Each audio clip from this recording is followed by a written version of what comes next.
Good afternoon. Thank you for joining us at this late hour. My name is Muchaneta Napel, and today I have the pleasure of questioning Miss Camilla over here, who's going to introduce herself, just for those who don't know who she is, so you can give you a bit of a clarity about where her knowledge is coming from. Camilla? Thank you, Muchaneta. Lovely to be here. My name is Camilla Mjelde, and I am responsible for compliance at Trimco Group, and I work on sustainability, social compliance, as well as environmental compliance. And so today we are going to dig into a very dry area, I guess, but still important. Yeah, I mean, we're going to talk a lot about green fashion. We're going to talk about greenwashing. We're going to talk about all the different types of laws that are coming into play, all the legislation. You know, the stuff that some might consider boring, but we're going to make real sexy. Absolutely. So we're going to just dive straight into the question. We discussed earlier that it's quite fair to say that green fashion, as we know it, is going through a credibility crisis right now. So many brands are being accused of greenwashing. What is the difference between green marketing and greenwashing? Yes. So green marketing is what we want to have. Green marketing, per definition, is promoting your products and selling them due to the extra sustainable measures you've actually done. Using less water, using less energy, all of the good stuff, and putting that in your marketing to sell it. We want green marketing. Greenwashing is when this goes wrong. This is when you put a lot of big words out there that this is sustainable, more sustainable, a lot of claims, and they're not true or not substantiated or not proven. That's when we come into greenwashing. And why do you think brands are greenwashing then? I mean, do you think because they don't understand the term and what it means? Yeah, it's not that simple. Why do they greenwash? When I read articles where we see brands have been found guilty of greenwashing, it's like the good, the bad, and the ugly, where we find the consumers are the good, the brands the bad, and the regulators the ugly. The point is that there's a big time aspect here. We found that the younger generation really cares for sustainable fashion. There is real money there, and money talks. Brands quickly started communicating my garment or my collection is more sustainable to capture that buying power. It's meaningful. But it's only very recently that the rules for what is allowed to say in terms of green marketing has come out from the regulators. The brands have been talking about more sustainable for years, and it's been okay, but that just changed. It's not okay anymore, and so now we have greenwashing all over the place, and many brands find themselves overwhelmed with these rules. Like, which one applies now? I used to say this. Who says it's not okay anymore? And it is an overwhelming situation for many brands. I think it all comes down to the fact that the word sustainability, if I was to ask all of you to define that in your own words, the chances are you'll give me very different variations of what it means to be sustainable. Do you think that we need to find a way of getting our nose all in the same direction? Because there's a lot of self-regulating going on right now. Yeah, absolutely. And that self-regulating have been going on for a while, and really EU has said that will stop in 2025. That is when they will really give us, a little bit before, the true information what must be on the garment in exact detail to avoid the greenwashing. So you're saying like ingredients on a package of fooding, for example? Yeah. One of the customers today just said that. Let's look to the food industry and we will know what it's going to be like to buy garments going forward. The digital passport, basically, like a food label, exactly where is this made, how is it made, what kind of ingredients is in there, nut allergy or what have you. I think my only fear with that is, do you know sometimes you'll get like a package of food. It says it's vegan. It says it's really good for you. And then you look at the ingredients and you got something called citric acid 123. And you got all these different ingredients that mean absolutely nothing to you. Yeah. And I think my fear is that if the textile industry or the fashion industry was to adopt that, we will still not understand what's in our garment. Yeah. what we're seeing now is that EU and among them the French are very fast on this. They really want to make it simple.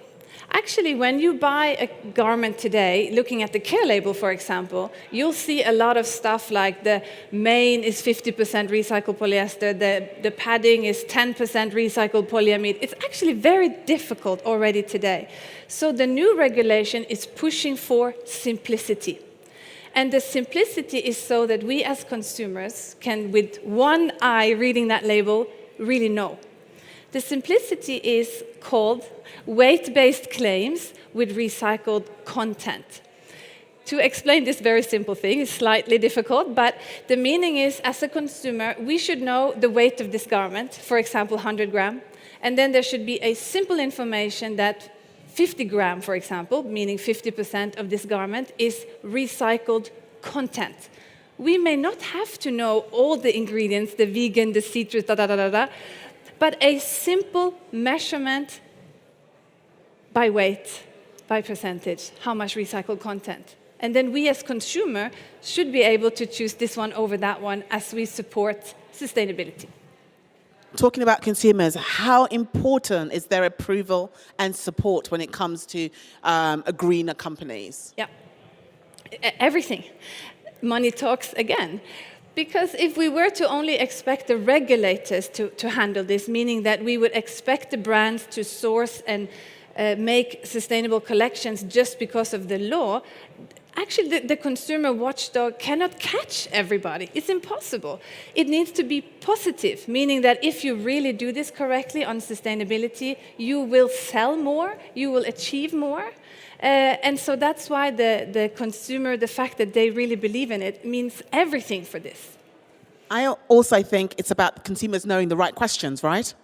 You know, you can ask a brand, is this sustainable? Yes, it is. Yeah. And that's usually where the conversation ends.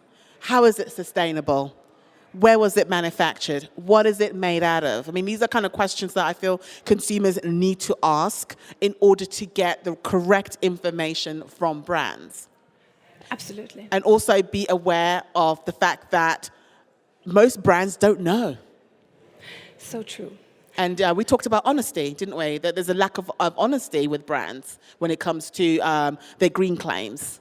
How do you think brands should be honest? How honest should they be? And are we ready for the truth? Yeah. They should be honest, yes. Are we ready for the truth? We should be. But you're right. Maybe we, at this stage, don't even want to know that our garments come from so many areas and then put together. Our garments are not short-traveled, I assure you. Well, not all of them, but many of them. And yes, we need to know all of this. And transparency means both the social aspect, who and how was it made in terms of social conditions, but also how far traveled, where the fabric is from, where is the dyeing, and all of these aspects. And yes, I think honesty, but what is honesty? And the regulators are coming in there to say, what is the level of details that you need to provide to reach that honesty mark and to avoid the greenwashing claims? Why aren't we there yet? One of the reasons we're not there yet is also because the rules are not finished from EU side. We're also waiting for the exact level of honesty, as you call it, to be published. And talking about the EU, I mean, I think it's super important for the industry to be involved in the decision-making processes when it comes to legislation. I mean, I always give the example, like, imagine if I was making the laws for the motor car industry and I was telling them what to do. But I'm not from that industry, but I'm still telling you how you should do your business. It's super important, I think, for the industry to have a voice. What would you say brands and businesses should do in order to have that voice?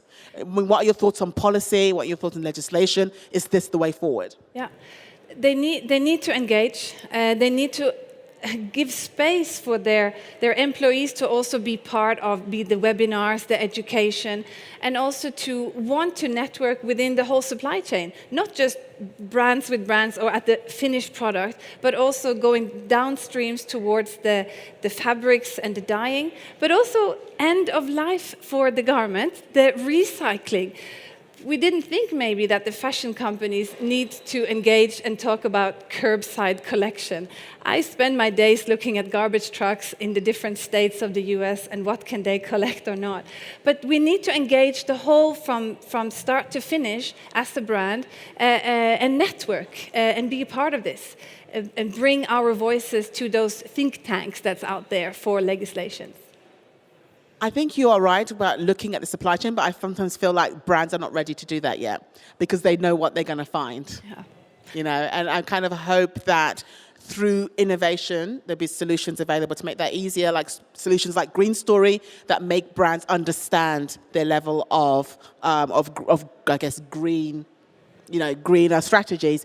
Talking about compliance and regulations, they're usually linked to sustainability because of the biggest headache at the moment is trying to kind of figure out how you can not greenwash. So how do you, as a label and packaging supplier, deal with this to help brands? Yeah. So several levels of that. As a label and packaging supplier, we are part of this supply chain for the fashion industry. So actually the regulations applies to us as well. We also need to submit, for example, our certificates to prove our own claims that our labels and packaging are recycled or organic like that. This is one level. But a more important level for us is to provide the label and tags and packaging with this consultant advice. It's quite new, it's very different. We used to, show the product. Do you like this product? Do you like this design? Okay, here we go. And now it's not like that. It's like, okay, you like this box. Where are you selling your garments to? Okay, if you want this box, these are the environmental signals you need because this box at some point is going to end up as waste. We are producing stuff, unfortunately, that very likely will become waste. And each country now have rules on this. So when we sell a box, a polybag, a label, a tag, it needs to come with our consulting advice. Where will it go at the end and how will you ensure the right environmental signage to ensure the best recycling, for example? That's actually quite good. I wish every company did what you do. Instead of just selling a product, also give them kind of end-of-life instructions because you're the best people to give that instructions because it's your product, right? That's so true because as EU is talking about the sustainability drive, they always talk about the design phase, the first phase. So we are the designer and the producers of these products, and we should give advice with our product when we sell it. Because you're right, we know it, we made it. We are responsible, like the fashion industry, to make monomaterial labels, tags, and packaging. So that when you're talking about your collection, to be circularity or recycled, you need labels and tags that fit the monomaterial you hopefully are using as well. So yes. So moving on with, we're going to talk about social compliance. Should not have kind of concerns when it comes to greenwashing. What challenges could brands meet there? The question writes, we have had CSR for a long time already, and the UK and US anti-slavery acts are not new. Yeah. Social compliance, so true. It's been there for a long time. Nobody can say, like, what CSR was? No, that doesn't happen. It's a big question. I had to read it. It was so big. Exactly. So basically, it used to be collected social compliance audit reports. You know, that was a separate department in the companies, and they collected this thing, and that's how that was. And sitting on sourcing and procurement of fashion didn't have to, go into those details. But that changed. Now, actually, the Norwegian openness law, they took this to the next level. They say it's not enough that a brand collects social compliance. No, the consumer should be able to say, I bought this jacket today, whatever, and now I want to know which social audit reports are directly linked to this exact style. So this goes back to your question. What are the questions that consumers should ask to drive this? And this Norwegian openness law is actually giving this power to the consumer to make them ask this very detailed question, which is no longer about social compliance audit collecting here. No, it's about which one for exactly this one. And with regards to that, I mean, how can brands kind of keep up with that? Because I'm sure different countries have different rules. Yeah. We all don't have our nose in the same direction right now. isn't it difficult for brands to be able to comply to every country's laws and regulations? For social compliance and also for environmental compliance, equally difficult, and it keeps changing. How can they keep on top of it? They also need to study. We all need to study. As a consulting label supplier, we also provide this support. My best advice for the brands is get started now. Don't be so afraid that it is so difficult. I agree, it's difficult, but start now. What we found, which is the reason why we developed Product DNA, is these certificates, environmental and social, as mentioned, they need to connect to the style. So we basically enable to collect these certificates with the style data. So garment factories orders from us care labels, for example. With this ordering, we have the article number, the order number, all of this, and we enable the collecting of the certificates at the same time, so that it's not so difficult. So it's possible to do it in a supply chain engine and process that's already there, instead of inventing something new. So wouldn't you think that digital IDs will make it a much more simpler situation for businesses and also for consumers to understand as well? Absolutely. Digital ID, digital passport is the way forward. It's the right thing to do. But it's not that easy. They're not able to just turn this on. Many of the brands I work with haven't started digital passport because, as they say correctly, all the details of the EU demand of a digital passport isn't ready yet. So why should I start this big workload of collecting data when I'm not so sure exactly what do I need to display? Another thing that also the big global brands talk about is, yes, we want QR code, digital passport on our care label, but they would like the translations, for example, on the care label to be allowed to be in there. If the textile regulation and the sustainability regulation could talk to each other and allow for this, I think the brand would adapt digital passport faster. It would allow a care label, which today is 8 pages, to be 4 pages. It would make real savings, environmental and costing. Money talks, and I think digital passport would have a faster start. Before I continue, I want to ask everyone in the room, do you guys know what a digital passport is, a digital ID on a product? Or would you like us to kind of explain what that is? Because I sometimes feel like when we're using certain terms, I don't want to, we leave no one behind here. I want to make sure everyone's following us in the conversation. Basically, a digital ID is a way for a consumer, let's say, for example, you go and you buy a product and you're able to scan it with your mobile phone and have a lot of information about that product. It could be information that shows you what that dress is made out of. It could tell you how the end of life, how you can kind of like recycle it, or maybe they've got a send back program. It also allows consumers to collect points, because some brands are like, you know, if you scan this and you return it, we give you 10% in your next order or whatever it is. So it's just a way of accessing really vital information about the product that you're having. And it's also something that's really pushing forward in terms of recycling and second-hand market. Imagine being able to buy a dress, scanning it, seeing all the information, and then you give it away, you sell it, and then someone else scans it, and they know that it's only had like 2 owners, and it kind of has this kind of like history. Yeah, absolutely. Like how you have stamps in your passport. So that's basically what we're talking about, and the role that will play within the industry, which I think is a very important point. But you do make a point, Camilla, when you say the regulations are constantly changing. Yep. So how do you know what to include in it? Exactly. That is the big challenge. To the brands I talk to who want to do this, they also, what do we know something, but where do we even start? I often talk about the French decree. The French, for some reason, are doing this a lot faster than everybody else. But the French decree that was released in April 2022 makes a list of 7 points. And I think if you start at least on some of them, building your digital passport around those 7 points, which is microplastic release, which is traceability of fabric and dyeing, and it's also about the weight-based claim on the content. You've gone a long way to be ready for when EU releases this as an EU-wide regulation. Then there's no more turning back. So just get started now. Because it's a lot of information to collect, and if you don't have your finger on the pulse of things, Yeah. it's going to be very difficult. Yeah, very difficult. A lot of information. And like I said, the good, the bad, and the ugly. I really feel for the fashion brands. Honestly, they already collect so much data. They need to collect more. And sometimes it's data that they've never collected before. So where do they even start? I find myself often in this conversation. Where do we even start? We only have averages. Can we use averages? If we're going to be so specific, the garment factories will increase the price. The lead time will increase. So it is an overwhelming task. It's a lot of pressure. Yeah. And I do sometimes feel like we have a habit of pointing fingers.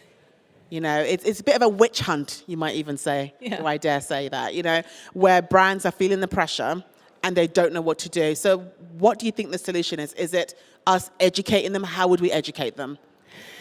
Education would be lovely, but how much time do we have to sit on more education and more training? We don't. I think, well, we do, we should. I think simplicity. We need to make it more simple for the brands. I mentioned the French decree. It has 7 points. But I think if we want this to move forward in our industry, maybe we should start with one of the points and make it simple. And another thing is that we can't have this, that one country issues their rules, then the next country their one. And so the brands it's a moving target. They can never be right. So we need the regulators, the ugly, to speak to each other and agree at least on a time frame on when we're going to demand this to be in place. Right now, France is demanding it from 1st of January 2023 from a lot of brands, but the rest of EU from 2025. So how are they going to win, the brands, at this stage? I mean, when you talk about brands, I automatically think of the big brands, but I want to talk about the small family brands. You know, these type of businesses. How do you think they're coping with green demands? Yeah, they have, in my experience, sort of three responses to this. One is that this doesn't concern us. We are so small, this obviously has nothing to do with us. And in some ways they are right, because the rules, the regulations are revenue-based. So it's like, if your revenue is this much, it's this year. If your revenue is this much, it's next year, like that. Most of these revenues are coming down so that it will affect everybody. Some of these beautiful family-run businesses says to me, this is so complicated, it cannot apply to us. It's very sweet as well, but honestly, it applies to everybody. And then you have those who are in a really good situation who says, okay, this is difficult, but we're such a small company that we can deal with this. Because you have the situation that the owner, the CEO, is also the buying and also the PR manager, so that him or her is able to know what the left hand and right hand is doing, which sometimes in the big brands is not possible. The PR department runs their greenwashing, and the sourcing is doing sustainable sourcing, and they don't communicate. So family-owned businesses sometimes head in the sand, and sometimes a full embrace of the new green demands. I think family-run businesses are easier to adopt new ways because, like you said, there's not too much red tape. Correct. They are the decision makers. Yeah. They are the PR. They are the marketing. They are the sourcing. They're everything. So it makes sense, right? It makes sense, but they also don't have so much power in their own supply chain. If you are a little company, and to then approach your major Chinese supplier to say, listen, you need to submit these certificates, you need to have this type of compliance, they may say, well, says who? You know, who are you to tell us that's going to cost money? You're too small to demand this. So difficult. I want to talk about certifications. Yeah. You know, I've heard some people telling me that they're great, that we should all have them, and others telling me it's fraud.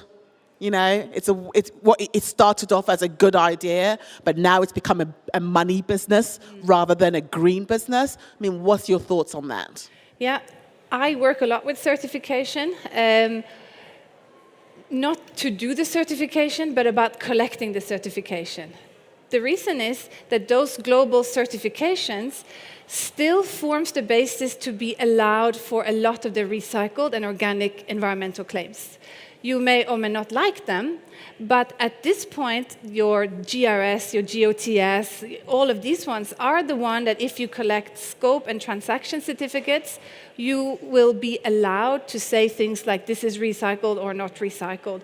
We don't have today some completely non-privately run certification throughout the supply chain. Zalando issued their new rules in July 2022, and they also rely on these certifications to enable to be allowed to say words like recycled or organic. And also, if you want their logo to be published, you also need to be certified yourself. Actually, the certification is a big headache for the brands, big and small. So many suppliers, so many rules and regulation. So the managers I talk to are simply overwhelmed, absolutely overwhelmed. How can I collect from my 200 suppliers globally their certificates? How can I ensure that the transaction certificate follows order by order? It is an overwhelming task, but to avoid greenwashing, you need to go this way. At this stage, this is what we have to rely on. As I mentioned before, we of course found a gap here, something we could help with, and that was to enable the collecting of these certificates with the ordering of the labels and tags to put it all together in one platform, letting the brands use an already process that's there. Your garment factories are ordering labels. They do it online. Now they add the certificates in there, and we can connect the dots across the line. I want your opinion on something. I recently wrote an article on the EU's new textile strategy, basically putting down points that people need to know about it. One of the points that stuck out at me was the tax, of the kind of taxing the companies that don't comply heavier and the ones that are complying less tax. I mean, what do you think about this strategy? Is it something that would work? Because I'm sure that there's companies out there that will try, but it will take them a bit longer. So they're going to be heavily fined for something that they are trying to do, but yeah, it's taken them a while. I think it's right. I don't know if that's a good answer or not, but I'm afraid it's right to use tax, money talks, to use tax. In the UK, they have the plastic tax, we just call it. So if you cannot prove 30% of the content is recycled plastic, then you pay a higher tax, or you pay a tax to put those goods into the market. And we, as a label supplier, have truly felt it. Our UK customer has been like, how much recycle is in it? How much recycle? I don't want this UK plastic tax. I want more recycled content. It works. I don't know if you want it to work, but it is like this. I think you're right. Money does talk. If you feel like they're going to take your money, you're going to do whatever you can to keep that pot of gold in your pocket. Exactly. You know, so I mean, I kind of felt like it was a bit slightly unfair for those who might have started their journey a bit late and therefore will feel that pinch that little bit more. Yeah. You know, I kind of sympathize a little bit because I know that a lot of the problems have been giving people problems but not giving them solutions. Yeah, understand that. But these regulations that come out, and also with the tax, there is a grace period, and it's been reasonable, up to 18 months, so that from the time it's issued that this tax is coming, they've had 18 months to get their act together. But this isn't going to work if the companies don't have feelers out there in the market about new regulations. And my experience is that unfortunately many don't. And they will feel a real pinch if they had a big stock of non-recycled content and they will be hit with this tax. So as a label supplier, do you fear getting greenwashing fines? Well, we don't put any finished goods on the market out there, but still, yes, we are part of that supply chain. So all of these rules on recycled claim and what we sell actually applies to us as well. So we find ourselves in the same certificate squeeze as everybody else, having to send our products forward with the certificates that comes with them. How do you think we can change the market so people can feel more involved? Because I do feel like most brands feel attacked a little bit. Yeah. You know, feel the pressure. How can we make it something that we all work together on rather than we work it individually, or or we kind of give up and be like, whatever, I will take the tax and the fines. I can't do this anymore. I mean, how do you, in a perfect world, how would we do this? In the perfect world, my goodness. How would we do this? for me, it's still the simplicity. I believe a key reason why this isn't going so well at the stage, because many brands are not able to source the correct sustainability. They get fined for greenwashing. I think the reason is it's too complex. The regulators are putting too many rules and regulations out there. We don't know how to move. We need simplicity for the brands to follow, and we need it for us as consumers as well. Like you said, what questions should the consumer ask? So make it simple then, that those questions are these 3 questions. Where was it made? Yes, in the little detail. And by which social compliance, and the recycled content by weight. Then I think it could make us work together. Before I forget, actually, if any of you guys got any questions, because we can talk forever, if anyone's got any questions about a particular area that we are kind of diving into, please throw your hand in the air and ask, because we want to kind of include you in the conversation. So talk with you rather than talk at you. So yeah, feel free to throw your hand up in the air if you've got any questions about what Camilla is sharing. When it comes to, one of the biggest questions I think to ask you is, why does it matter? Yeah, why does it matter? Yes, does it matters. Now we're on the whole global scale of things. It matters. We have seen the waste mountains of those clothes. Yeah? We know the textile industry is the 4th largest polluter. We need to recognize this massive problem. Something has to be done. So it matters. For the planet. It matters for us as people, as consumers. And I think, I always feel there isn't a company out there who is doing or not doing. Inside these companies are people. These are the people on this planet, and so it matters because of that. Do you think we should have departments then in brands, like a department that looks after this type of stuff? Because I'm sure it's really difficult for someone to collect all this information, but if we have that one person who has that job, the sustainability manager. Yeah. That is very 1997 to have the sustainability manager. It needs to be in the policy or the meaning of the company. So also not just the CEO needs to mean this one. This needs to be that we as a company have decided that we want to not greenwash, we want to make green products, and everybody in that company is the sustainability manager in all the things that they do. I like that. Everyone in the company is a sustainability manager. I quite like that, Sweet. actually. It makes sense when you say it like that, because I think a lot of companies have started having sustainability and innovation managers or directors and so forth. And it comes across a little bit like it's just there to kind of show that we're being green, but they're not really being green, but we've got this person who's doing this job. Yeah. Because I do know from experience that a lot of the information is there, and they do try to do change, but change never happens. Yeah, it's not a one-man or a one-woman job. It's not. That one person can never pull this weight. It's not possible. The company, the people there need all to walk in this direction in everything that they do every day. So if a consumer wanted to get hold of this type of information, so I feel a lot of the information out there is for businesses. Yeah. And consumers are kind of like left in the wind, not really knowing what's what. How can they access information from companies? Because I feel like they put it on their website, but it's like another language. Absolutely. I would say it's basically not accessible today for almost any consumer to know. The few brands that has enabled and published their digital passport, they are there. But like I said earlier, the Norwegian openness law is exactly doing this. They're saying the consumer should be able to know this style that I bought, what is its social compliance and its environmental footprint. And so exactly that. So it shouldn't be that the consumer needs to go to a website or download some kind of sustainability report, which is 68 pages of gibberish. It needs to be digital passport and right there. Those 68 pages remind me, when you download something, the terms and conditions, exactly, and you kind of, and then you press OK. It reminds me of that kind of information that is not simple. Yeah. And you just feel like, I haven't got the time to read these terms and conditions. I'm just going to click. I'm just going to agree to whatever it is that you're putting on the table. Yeah, I always click agree. I always click agree. I could be selling my firstborn and I have no clue because I just click agree. So I do agree. It needs to be more simple. But don't you think that the media also needs to play a role in this? Because they also are educating the consumer. Absolutely, absolutely.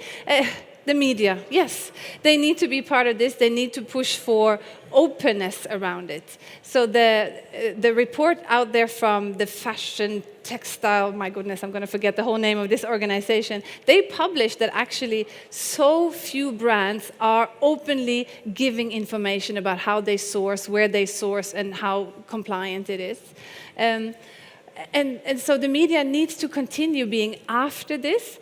But as I said, I feel sorry for many of the brands because it shouldn't be a witch hunt. It should be good information about why is this wrong to say and what are the tools to make this better. But yes, consumers and media, social media, it all plays. Yeah, social media, I mean, they play a big role. And I remember someone said to me once that we need to concentrate on Gen Z.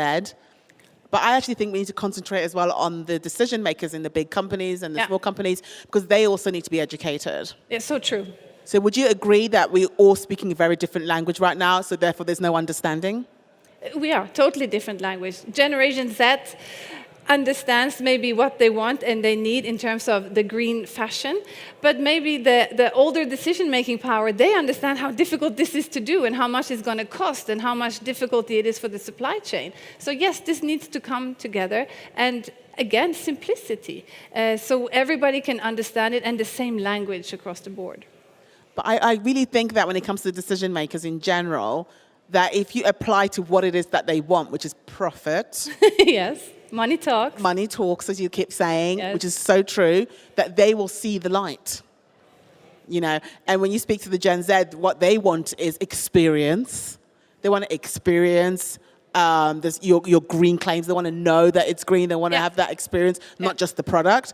You will speak that language. So I think it's about learning how to communicate. Yeah, absolutely. You're right. Yeah, profit. So if you can assure those top bosses, the decision maker, you source this correctly, really green fashion, you will sell more, and the Generation Z will feel it. They will live it and feel it. They don't just buy clothes. You're right. They buy the experience and they buy the story. Again, back to our digital passport, where they can scan and they can just join the journey of this product, of how and where it was made.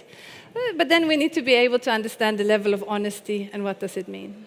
Honesty. What about blockchain? What are your thoughts on using blockchain in order for brands and businesses to be more transparent?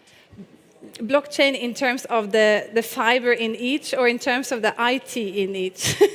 More the fiber, because you know with blockchain you use it in order to trace your garment from farm to, what did they say, farm to, I think, consumer. There's like there's a saying. And it allows them to be transparent, which is a really difficult thing for brands to do. Not because some of them don't want to be transparent, but because they have no clue about where their material is coming from, who's manufacturing it, how the factories look like. Yeah, so true. I love blockchain. It is the perfect world. I would love every brand to exactly do that. But like you're saying, we don't live in a perfect world, and few brands are able to do this completely. So that's why if we're going to reach green fashion and sustainability, we need to allow for one step at a time. I think new brands maybe who get started now, they should consider blockchain to start with. But a brand who already sells 50 million garments and never did blockchain, they cannot just turn around their business and do blockchain now. It's not going to work. Then they must stop their business.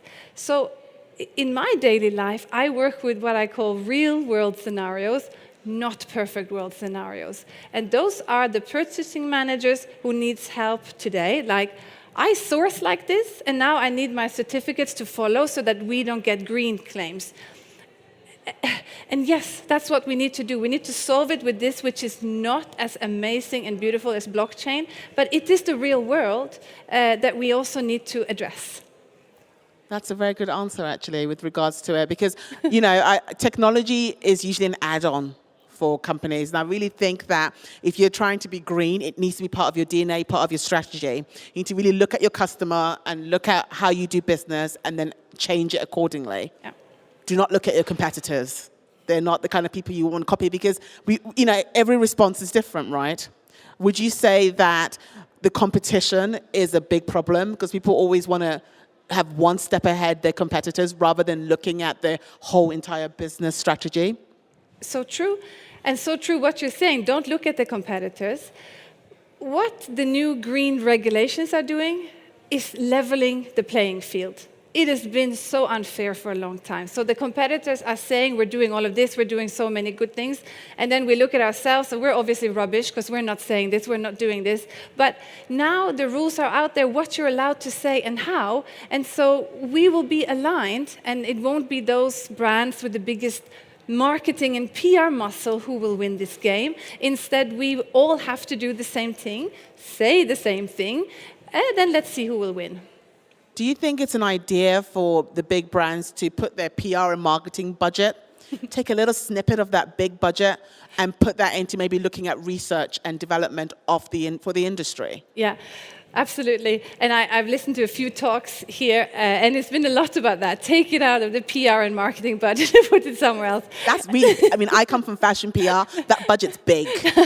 That budget's really big. I think instead of spending money to say what we're doing, we may indeed spend some money of actually doing it, actually giving the team there enough resources and time to attend webinars and do things right, which is sometimes more time-consuming and difficult than just doing what we've always done. I'm just going to repeat what she said for those in the back. Instead of spending money on showing people what you're doing, spend it on actually doing it. Because I think that is pretty much key, because a lot of greenwashing is telling us what you're doing, but not really being able to show us what you're doing. Yeah, unfortunately. And that's what greenwashing is like. Yeah, indeed. Any questions, guys? Any hands up in the air? Shall we continue? Yes? Okay.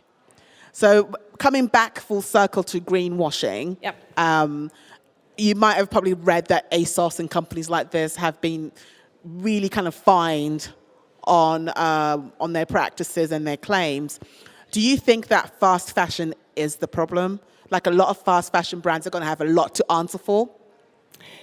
That's not popular to say, but unfortunately, yes, fast fashion is a big problem. One of the things, of the parameters of simplicity that needs to be published is how many products does each brand produce every year, like 50 million pieces, for example, and how many of these products that they produce goes to landfill or will never be used. That is something that I believe the fast fashion companies will have difficulty to publish and actually say. Because I think as a consumer, when you read the impact the fast fashion have, how much do they produce, and then seeing how much of that is actually, unfortunately, never actually sold or being used, this real impact. And I think, yes, fast fashion is, unfortunately, have a problem there. Because I see a future where fast fashion will no longer exist the way it exists today. Yes, EU writes it in their 2025 regulation. Fast fashion is out of fashion. They want to get rid of that concept. I don't want to say ASOS is fast fashion. I want to say the concept of fast fashion should be changed or should be not promoted or done. Rather, we need to make products that last, can be reused, or can be resold or rented or what have you. We need this focus. Do you think the customers are ready for fast fashion to go? Because, I mean, I think in theory and on paper, it sounds great. Yeah. No more Primark, no more H&M. You know, it sounds great on paper, but the truth of the matter is, the reason why they're so successful, because there is demand for it. Yeah, there is. You know, so do you think the customer is truly ready for those rules to be put in place where we can no longer access that $5.99 T-shirt? So you and I are nerds. We know a lot. And for us, it would be like, why on earth would anybody, support this kind of fast fashion? But in general, the public don't know. It's too complex. It needs to be simpler. The generation said they want sustainability. I think many of them don't know this impact that I mentioned, that some of these fast fashion brands actually produce 50 to 100 million pieces and they send to incineration 30 million pieces. If the general public are giving this information, like a food label on your garments, I think the attitude to the fast fashion concept will change. The reason it doesn't change now is because it's too complex. You just hear this word, fast fashion is no good. Is no good what? But is no good because of that impact. And if those numbers are on the tag, we make 50 million pieces and we burn 30 million of it. Yeah, you won't buy. I'd love to see that. Exactly. That on a tag next to your $5.99. Yes. Yes. So when it comes to that kind of like, letting consumers know, isn't it down to what's in their pocket? Because we can talk the talk, Yeah. but at the end of the day, money talks, like you're saying, saying, yeah. And if I've only got X amount of money in my pocket, Yeah. how are we going to be able to serve that consumer that has not got a lot of money, cannot buy brands that have made out of sustainable materials and so forth? Yeah. How can we cater to them? Yeah, exactly. Is it cost-saving, money-saving for a person to buy 2 or 3 T-shirts at $5.99 and change them very often, or buy a T-shirt at $12.99 and it can last longer? Good point. Good point. So it's like taking it back to our parents' generation that would keep like a T-shirt for 10, 12 years. Exactly. But that comes down to the fabric, because the fabric has changed. Yeah. I remember I used to buy from Gap back in my younger days. And the material was so good, I could wear that outfit for years to come. Yeah. But then I went and bought Gap now, and the material has changed. It's no longer long-lasting. Yeah. So doesn't that come down to the production of much more long-lasting textiles? We need to maybe put some regulations in that? Yeah, and those regulations are coming. They are putting in concepts at the design phase, that brands must design garments to last longer. It's coming. The regulations are coming there already. But again, we need consumer knowledge, consumer power to want to buy things that last longer. Education, media, behavior, attitude. Yeah. So I feel like a lot of people are still in that 1990s mall attitude to shopping, when it's about owning more than it is to owning something that's valuable. And I do really foresee a future where consumers will want to mend their clothes. I mean, I'm from the generation, I won't tell you how old I am, but I'm from the generation where we had home economics. That meant they taught us how to sew, how to repair. And I really think they need to bring that back if they want consumers to be more responsible in their decision-making choices. Yeah, I think many of us, me particularly, don't know how to sew or stitch or repair anything. But Bergans that we work with, they incorporate this when you buy the product. So basically, you'll be able to buy the product with the repair, not the kit to do it yourself. That would never help me. I couldn't do it. But with the little services. So you could go back to the shop and say, oh, my zipper's broken. And then they'll say, yeah, that's included in the service. So you don't buy a jacket anymore, you buy a jacket with the repair service included, like your new car has 5 years of service maybe. So the jacket is no longer its own standing product, it comes with this service. That's a really good idea. There's actually a company in London, the UK, that does that. You buy a leather goods from them, and all the leather goods are made out of fire hoses. Ah, yes. And then, if you buy a bag from them and you bring it back 10 years later, they will turn it into a belt for you. So you kind of reusing and kind of, I guess, continuing that relationship with your customer. It doesn't end when they walk off with the product. It continues because you're offering a service. Yeah, super great idea. I love that. Okay, we're about to come to an end, guys. Anyone have any questions? You're a quiet bunch, aren't you? Yeah. Camilla, thank you so much. Thank you. You gave me, I've learned a lot being on stage with you. I was throwing those questions at you It's like a good. machine gun, so I really appreciate your knowledge. And if anyone has any questions for Camilla, you want to ask on a one-to-one basis, please feel free to approach her. She'd be more than welcome to Absolutely. answer any questions. Thank you for your patience and for listening. Have a good evening, guys. Thank you. Thank you.